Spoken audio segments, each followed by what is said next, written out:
Look, you hear that thunderstorms are coming and you go, right, we've got warnings like this before and it's turned out to be nothing. We didn't get much warning for what we got. I don't think anyone could have predicted what would happen. It is absolutely chaos. We need backup action. We have two vehicles with multiple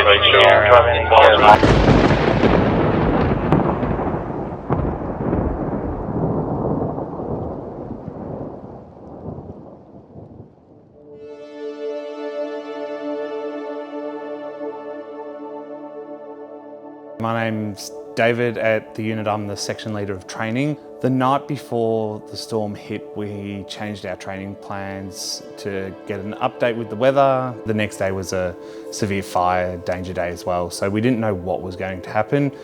I think the term that summed it up the best was it was going to be a day with the lot. We didn't know where in the state it was going to be, but something was going to happen.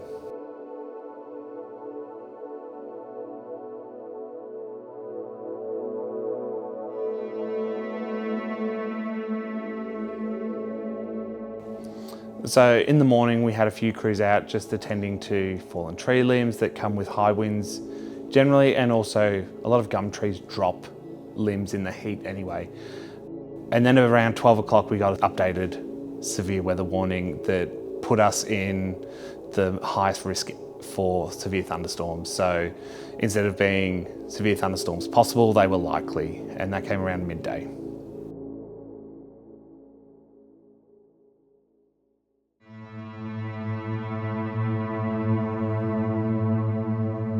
Yeah, I'm Sid. I was out on the trucks when the storm hit.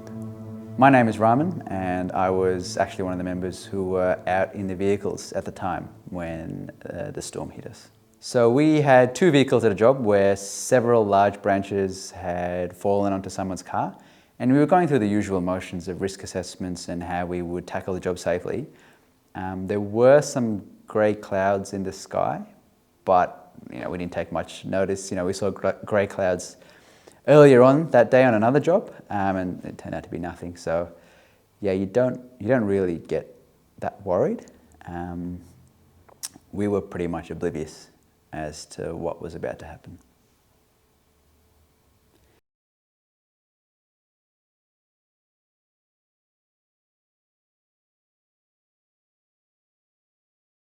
We had the saws out and we were just about to start cutting and clearing the branches off the car when George, our controller, quite ominously came over the radio and said, "You need to get inside your vehicles right now.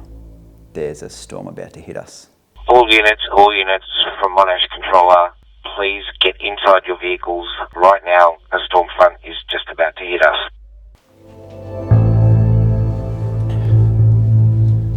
My name's George Hartidis and I'm the unit controller of Monash SES. So when I first got to the unit, I saw the storm coming from west, and that's when I looked at the radar and saw what was coming. So doing this job for 18 years, I've learnt a couple of things along the way. I instructed all members to get in the vehicles immediately. Just lucky that we actually did that, because what we saw, the aftermath, someone could have been injured or literally killed.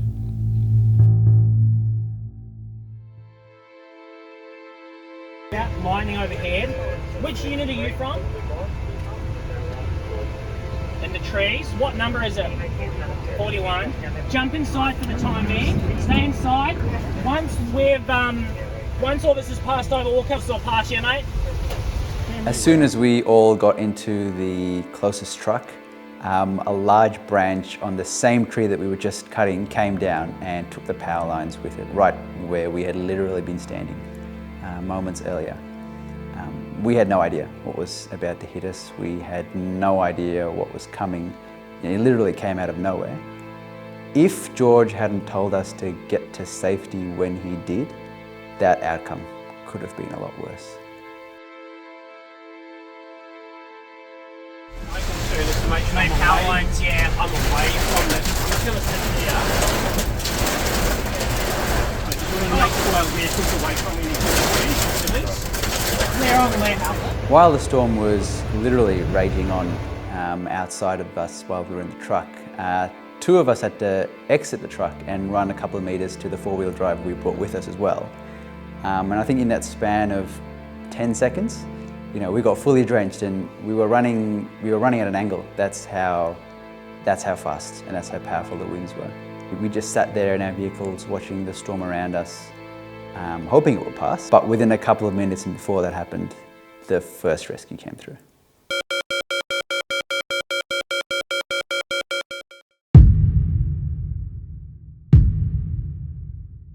There's this really ominous picture that we have of our school where we've got our bright white building and then these massive black clouds behind it. And the storm hit Knoxfield where I work at about 3:30, just as school went out, and it was chaos. I think that's the only way to describe it. For me, the bell went at 3:30 and we had our students huddled in the corridor because it wasn't safe for them to go into the playground, and we had a couple of rescues come through around that time and they're like, that sounds serious, you need to go. We can look after the kids, you need to go help the community. So it became going from trying to get into my car without getting too wet and without getting hurt to navigating trees across roads, high winds. I remember sitting on the corner of Stud Road and Ferntree Gully Road. The lights were out, but the winds were that strong. My car was shaking, and I don't drive a small car, but it was shaking in the wind. That's how strong they were.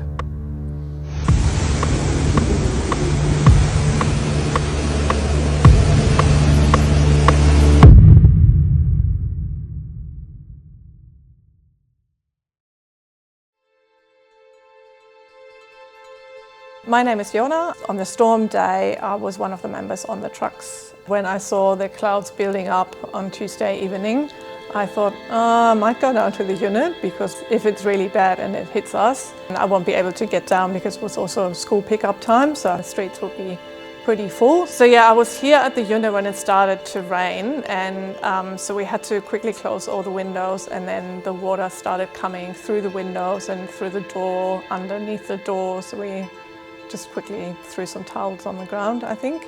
And yeah, it was very windy and we couldn't see outside the window. We couldn't see anything because the rain was just hitting the window so hard.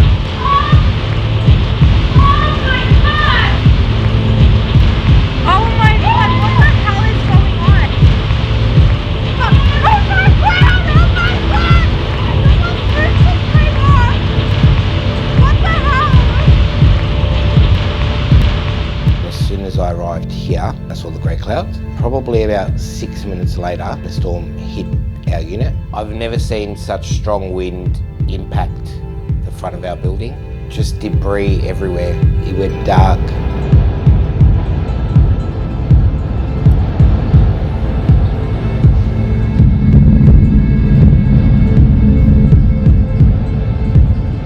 Very, very damaging, really strong winds.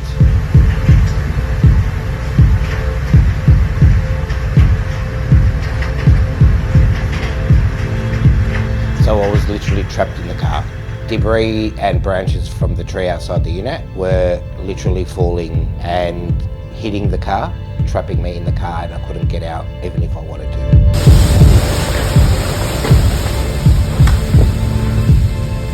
That was one of the scariest moments I've ever been in. For the first time in my 18 years of service, I actually had my finger on the duress button, thinking that something bad was going to happen.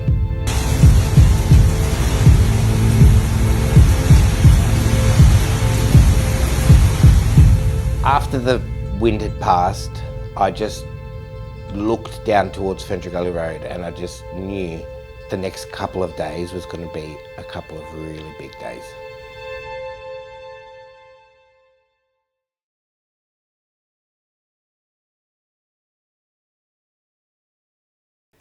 After that first rescue came through, it was about a minute before everything just went crazy.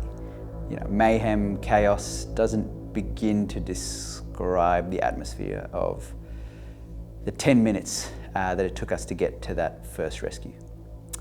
I've never seen anything remotely close in my life, or the 2 years that I've been at the SES. It was a completely different experience being actually in the trucks when the storm hit and responding instantly while the storm was literally still destroying the suburb around us. Advising all units on air, the outside of the unit on Country Gully Road, there are multiple trees down across multiple lanes all the way down to Princess Highway. It's very messy, advised take an alternative route. We started getting rescues. At that time the pager was working, but like 5 minutes into it we started getting flooded with jobs.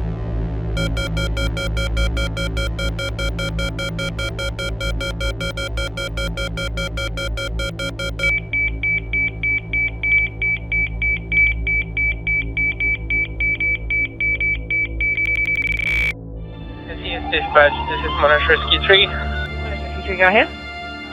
On route to Chalk Sierra ending 1477, going code 1. A tree down on vehicle, potential people trapped. When we went to the first rescue job, it was chaos all along. Going from Glen Waverley towards Mount Waverley, where the first rescue was, and there were just trees down, people on the roads, people not able to go anywhere. And they were just looking at us, wanting us to stop and help them, but we were going for a rescue, so.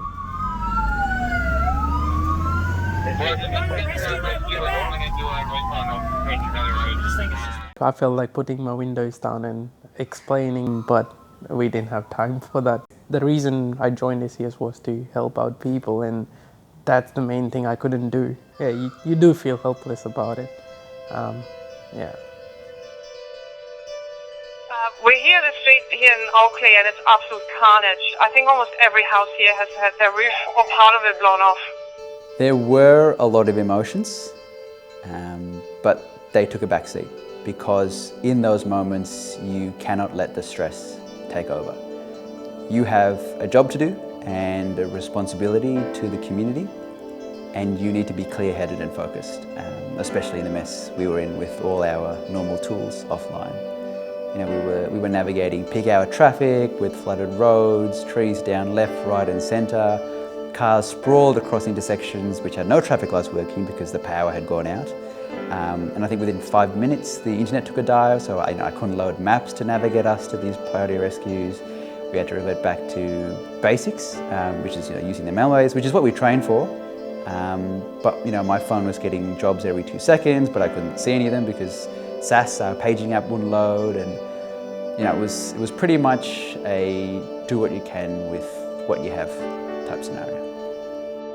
The first rescue was actually for an entire tree that had crushed a van with someone potentially trapped inside, but when we arrived we quickly determined that a rescue wasn't required. We've got an entire tree that's fallen down and completely crushed a van. Nil person's trapped. It's taken down power lines. Access is blocked with multiple trees down across the road on the other side. So we got a second rescue paged, and myself and another crew member went out to that. Dispatch Monash to call priority. Monash 4, go ahead. Attending Princess Highway and Clayton Road for that last rescue. And trying to get to that rescue was probably one of the most difficult things that I've ever experienced driving on a Code 1 response. So yeah, the first rescue I went on, so I jumped into the support vehicle with George and we went to Princess Highway, Clayton Road, where a power cable had fallen on a car and was on the road and people were everywhere. Power line came down on the car, trapping the person in the car. But then the whole intersection being out and cars doing really dangerous things, so we had to try and take control of that intersection until police arrived. It's chaos out here with traffic lights at this intersection out. We need we call ASAP. So after that first rescue, we headed towards that second one where we had that one SES vehicle already on scene, as well as paramedics. And it was just sort of, more of the same thing with trees and flooding, covering lanes left, right and centre on Princess Highway. And even when we got there, it was still just a mess. We have a two-vehicle collision. One car's windshield has been impaled with a piece of wood. Nil person's injured. However, another car has a power line over it. Can we get police here ASAP? The lights are out at Princess Highway and Clayton Road intersection, and traffic chaos is very dangerous. We're managing at the moment, but we need a police assistance ASAP. Yeah, luckily no one was seriously injured and luckily no one was killed. But how, I don't know if I'll look at some of the damage. So we stayed on scene to manage traffic, and even when police arrived, we had to stay put because they would not have been able to manage on their own. It was frustrating because you knew you were needed elsewhere, you know, hearing about tree down, traffic hazards and other rescues over the radio and on your pager. But at the same time, you know, you have to be there. It's an incredibly dangerous situation, and if you leave, you might end up with another rescue there. And you just have to help out where you can because every emergency service, including the police, was stretched so thin. It's cliche, but I've never seen anything like it, ever. You know, it was stressful, frustrating, scary, dangerous. It was a real mess for everyone. So it was dangerous driving through major intersections where there were no lights and no traffic management at all. It's scary doing that. I mean, even as someone who's generally cautious anyway, when you have that unpredictability of what other people are going to do, and you think major intersections like the corner of Ferntree Gully Road and Springvale Road had police on them, but then there were other major intersections like just out here on the corner of Ferntree Gully Road and Blackburn Road where people were left to fend for themselves, and that can be quite daunting as a driver, especially if you don't know what to do.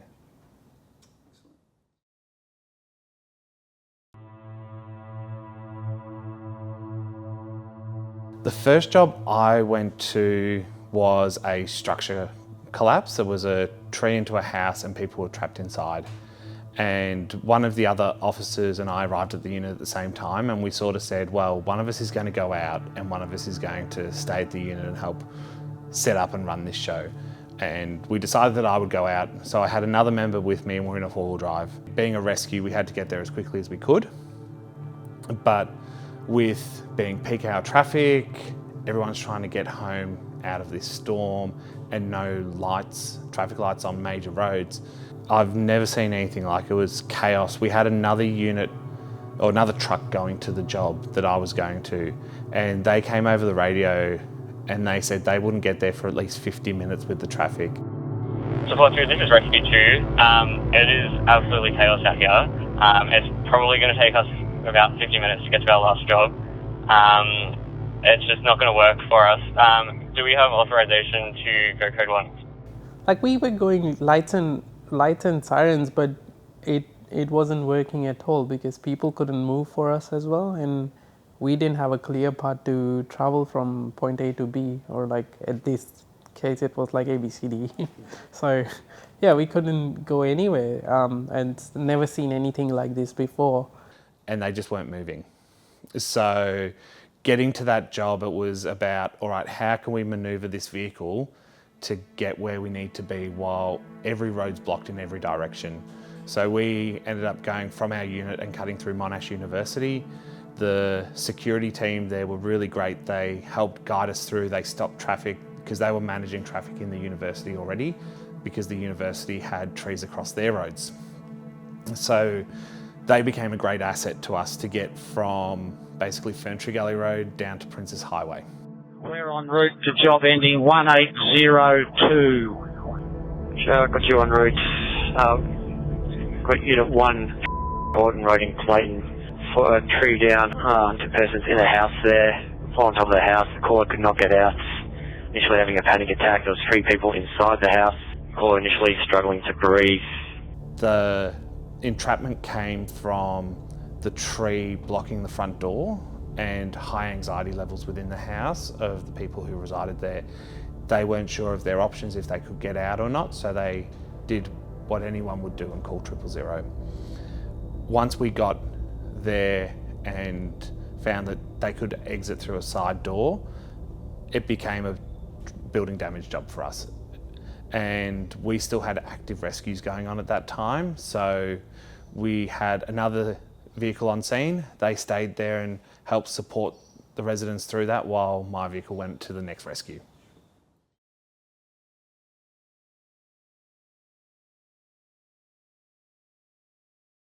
We came across tree down traffic hazard just blocking one lane, and we thought that was the job. So we cut down those branches, and when we made our way down towards Clayton from Chadston, that's when we came across these two massive trees. They were blocking all 3 lanes on Dandenong Road. 2 entire trees blocking all 3 city-bound lanes of Princess Highway. Cars are mounting the median strip, and there are people everywhere on the road trying to cut the tree with power lines involved. We need backup urgently. Roger, we'll do our best to get another resource to you. We're search raised in right now. Support 2, can I please get you to divert from your structure collapse in Oakley to a priority tree down traffic hazard? Dandenong Road, Princess Highway. Tree down is across the entire highway blocking all inbound lanes. Rescue 3 is on scene and needs assistance. The next major job that I went to was a tree across Princess Highway that was blocking all 3 lanes of the outbound traffic. It became more dangerous in the fact that the tree had ripped up underground power lines, and we weren't sure if they were live or not. And people were driving up onto the nature strip to get around the tree, and there were some people reaching out and touching the tree. So that presents a very dangerous situation. We had 1 truck on scene already, but they needed support so they could help manage that situation. We asked members of the public to leave the tree alone because it had a power line on it, and we didn't want more casualties. SES dispatch Monash support 2. Monash support 2. We're on a job with Monash Rescue 3 on the corner of Dandenong Road and Princess Highway in Oakley East. Can we please have police out here as a priority for traffic management? We ended up sitting at that job until the police arrived, which would have been about 6:30, 7 o'clock. Like at that moment, we realized what the aftermath of that storm was and what we will be anticipating later on.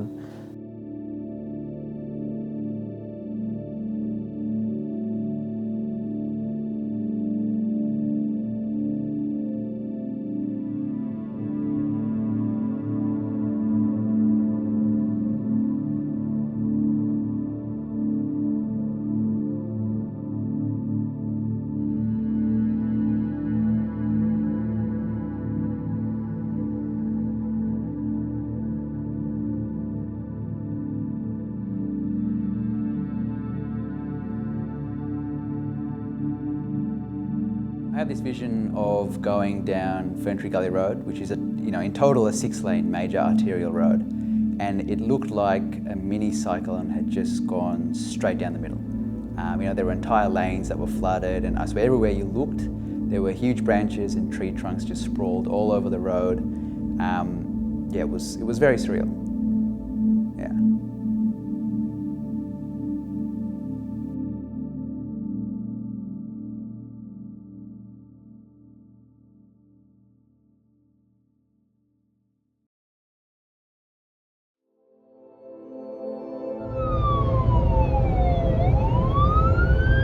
In what I think was probably one of the biggest incidents of the entire storm event, we had 10 calls for multiple trees down on Clayton Road through the main thoroughfare and shopping strip, where 4 entire trees had toppled over and blocked the entire road, with some taking down power lines and a whole street light and another one crushing a car, which originally came in as a rescue, but fortunately no one was trapped.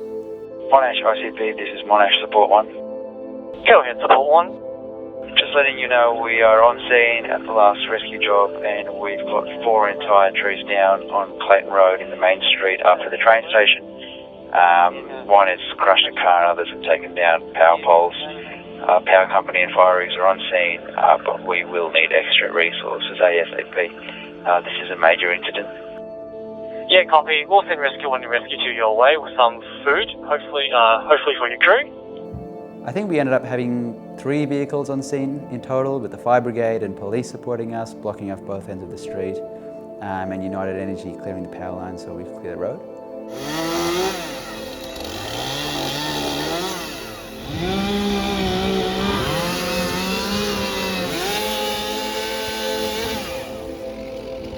It's probably an image that will stay with me for a while, seeing a road that's normally jam-packed with cars and people with just so much destruction.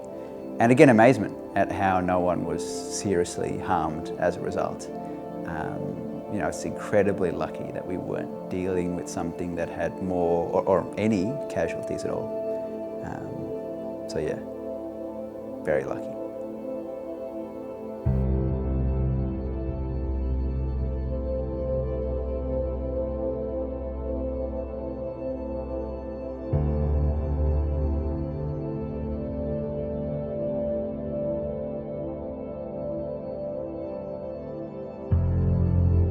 We didn't think this was going to happen.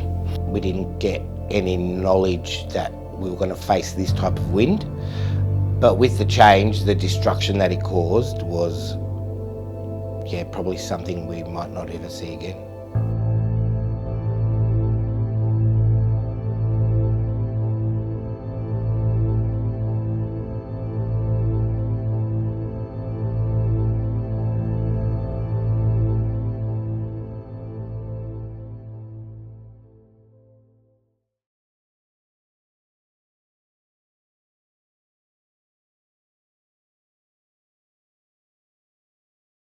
Welcome to the State Control Centre here, which remains at Tier 3, which is the highest level we have for the State Control Centre rather, as we continue to respond to this emergency. We had the storms that moved in right across the state with damaging and destructive winds between 120 kilometres an hour and up to 157 kilometres an hour, which caused an enormous amount of damage with trees down right across the state. SES has had thousands of requests for assistance and have been actively working through those. So the unit received approximately 1,200 jobs, probably more considering we continued for a couple of weeks. Which is the second largest event in the history of our unit. I've been part of storm events, you know, they've been 100, 200, 300 jobs, but never have we faced something with this magnitude and severity when it comes to these kinds of consequences. We had to rehome 4 different families. That's ranging from trees through their roofs, their whole roof had come off, water damaged properties that had to be evacuated. Multiple trees have fallen in this property. We've found a way to free the 2 persons and dog in the house. There's serious damage to the structure and alternative accommodation will have to be organised for the occupants. It's not safe for them to be here. Yeah, got your last word back, Monash Rescue 1. I'll follow that up. It would have been very confronting for them, and I'm glad our teams dealt with those situations with the compassion and care that was required.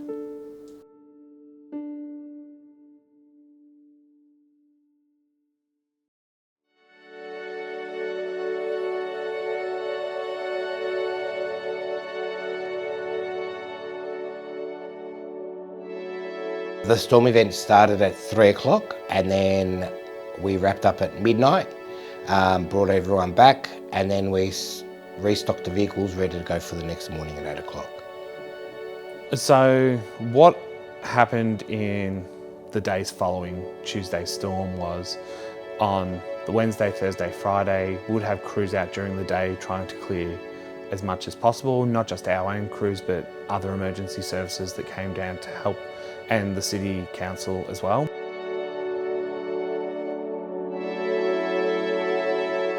Seeing the jobs trickle in is probably when I started calling in for resources.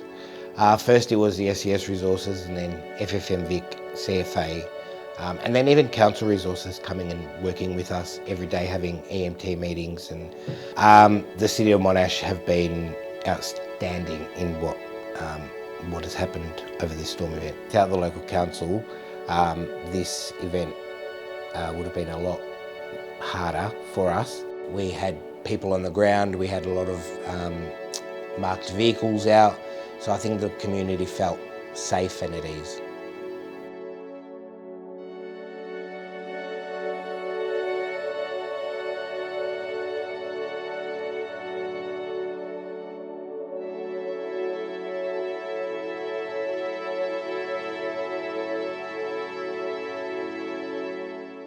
So with this storm event, resourcing was quite stretched. Although Monash was the busiest unit, within the state. I think the next day it hit Merbau, which hindered how many crews we could actually get from SES. Understandably, it hit during the week when people are not available. They've got to do their paid jobs. Our crews did really well in turning out and calling, their bosses and making sure that we had our crews out. But resourcing was tough, and probably without FFMVIC and CFA and Council, this could have been a longer projected event.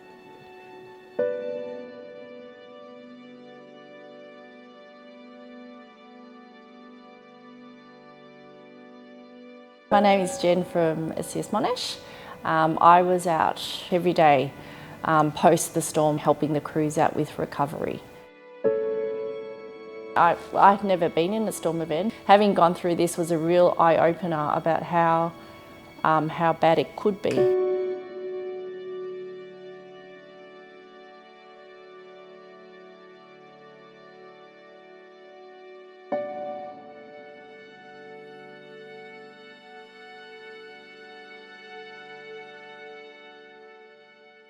So there was no power. The iPads that we used to track jobs also weren't working. So with all that, we were a little bit lost initially. So we were trying to somehow get in contact with LHQ, only to be told that they were trying to source a generator because there was no power. They were looking for torches as well to get some lighting going. They were also trying to get comms going. The backup generator somehow wasn't working when they did find it, but I think within an hour they managed to get things going again, but there was a lot of coordination in the background. So I remember walking in the morning of the next day and the generators were all still going. Fridge had no power, freezer had no power, so you could just hear noises of generators going everywhere.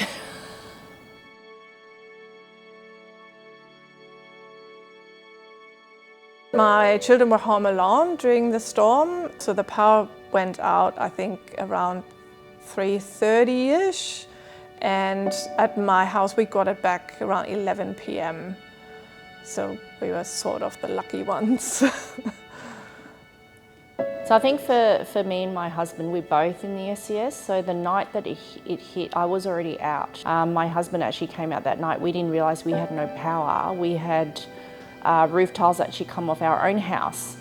And we were really lucky. Two of our neighbours actually came around. They knew that we were out, so they actually came to check up on our kids. So I was actually really grateful. Members sacrificed going to work, members sacrificed leaving work early, and members sacrificed being with their families. I didn't see my family for 4 or 5 days because my children were asleep when I got home. During the storm, I lost power at home and I didn't get it back until the Friday. So I was at home, not having the best sleep without any power. And then I went to work the next morning. So Wednesday morning, I was still at work. My work had lost power as well. So it was dealing with the effects of the storm for SES, the effects of the storm personally, and then the effects of the storm at work as well. We were tasked with heading to LHQ every day at around 8:30, ready for a 9 o'clock start. And then we would be given lists of jobs. And they tried to put it into sectors so that you weren't driving all over Monash. So you would cover, a block within 3, 4, 5 streets, cover that, and then come back for another new list. So usually between 9 and 12, we'd try to cover between 10 to 15 jobs, and then afternoon there was another 10 to 15 jobs. So it was a full day. We got fed in between, which was very nice, by other organisations, so that was really helpful. But it was just go from job to job, trying to note down what happened, trying to offer a solution.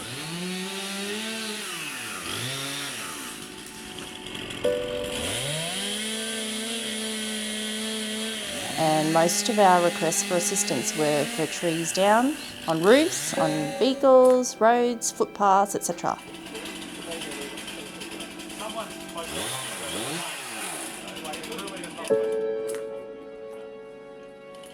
We also had a lot of jobs for building damage. Managed to help or support do a SES job for a couple that actually had to leave their house because the power still hadn't come on for them and they were offered sort of some relief from council at another accommodation. So we tried to put a temporary repair on their roof by doing the SES system. So that was actually really good. It was nice to see that. The team that I was in, we did that it was like an 8:30 start. We started that in the dark. It was quite interesting to have to set up lights and things like that because I was used to doing SES during the day. So it was a bit tricky, but interesting and memorable for me, yeah.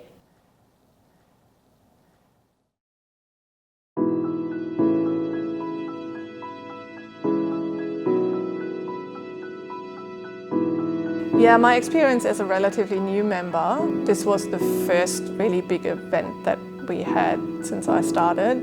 I don't know what I expected for such an event, but what I realized was that everyone was, at least on the outside, pretty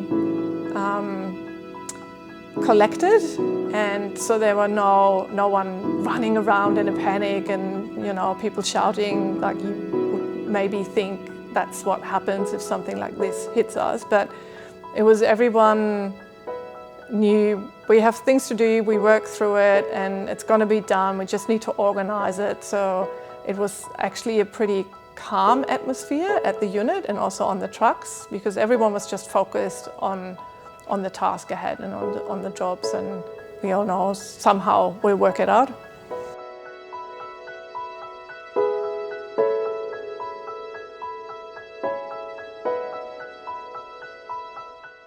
I look back at it and I'm like, it was chaotic, but that's when experience kicks in and this is what I have to do. You're very process driven and all right, I just get to this job like any normal job. Yes, there's going to be frustrations, but I just go through and do what I would normally do, whether it's we have one job or 1,000 jobs. You treat each job the same in that you go through your process, do your risk assessment and make your decisions on face value. You don't necessarily go, we're in a massive event, I'm going to do things differently. And I think that experience helped me. Are there learnings from this storm event? Absolutely, there's always going to be learnings from large events. Did we do everything right? No. We will get it all right next time? Probably not. But I guess this storm really highlighted some of the faults that we have within the compound that we're in. The unit's very small. In such a large storm event, when you've got people coming and going, I think at one point we had maybe 100 people here. The facility was not very suited. Coming down and the power being taken out and then running off a generator, with systems not working, rebooting systems. It was very challenging, but our members turned out, their training kicked in, everything we trained for every single Monday worked, but at the end of the day, we got the job done.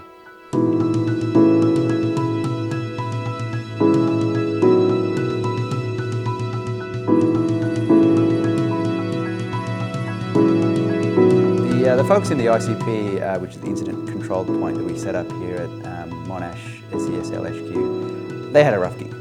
They did an absolutely fantastic job to manage everything. You would triage one job and 3 more would come in every time, and with the systems being slow or not working, plus having to manage the power outage for the unit as well, trying to look at all the jobs coming in and triaging them correctly to make sure priority jobs weren't being missed, would have been incredibly stressful. I remember the first night of that storm, I popped my head in at the end and there were 3 or 4 members, just 3 or 4 members running the show. And when you consider the scale of what was going on and how many resources were out there and what was just happening outside, it's pretty insane to think about. So yeah, no, it's very commendable and they did a great job. I'm really proud of our unit.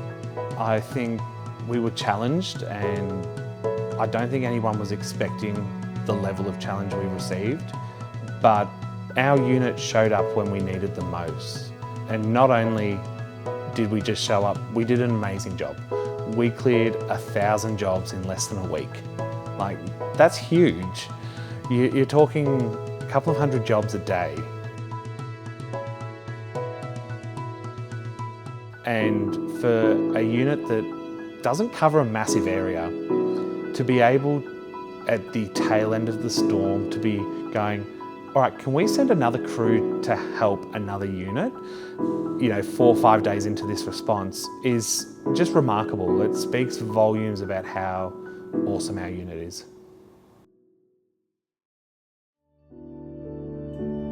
The thing I'm most proud of is my members and the ability of them to turn out and assist in the time of need of the community. It's very rewarding as a controller to be able to stand back and watch all your members come day in, day out until we clear the jobs. So I'm really proud to lead this group of people. So I joined the SES nearly a year ago, and my main reason for joining was to give back to the community and help people often on their worst day. And I think this storm event was definitely for a lot of people one of their worst days of their lives. Everybody was just so grateful. I got a lot of comments of, oh, you guys must have been working very hard. Did you get any rest? People would offer drinks even, if we were at a job for quite a while. Everyone was really patient and they understood the severity of the incident that hit Monash because they may have themselves had no power until the 48 hours after, so they understood. And it was more just waiting and knowing when would it be their turn that they would get help. So this just draws back to what SES is here for.